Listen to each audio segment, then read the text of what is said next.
Hey guys, Jeff here, just giving you a lowdown on these pool cartridge filter replacements.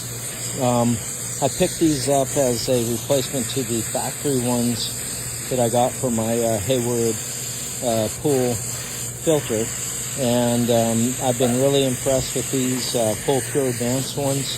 This is the second time I've had them out, and as you can see, I've got a black lab that will not leave me alone.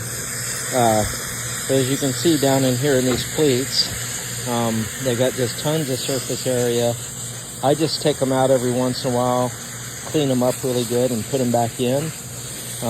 But with this band that goes around them, a combination of these really heavy duty bands and then the honeycomb that's in the inside, they're just really sturdy, and you're able to wash them, rinse them out several times so you can get a long life out of these. And I find that just keeping them clear and clean definitely is the way to go.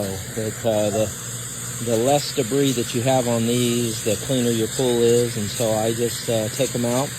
But I was looking for a filter that could withstand multiple cleanings and taking them in and out, and as you can see, they do a great job of trapping just the smallest particles, dirt, debris, dust that comes up in these dust storms that we get. But these pool filters will definitely do you right, so check them out.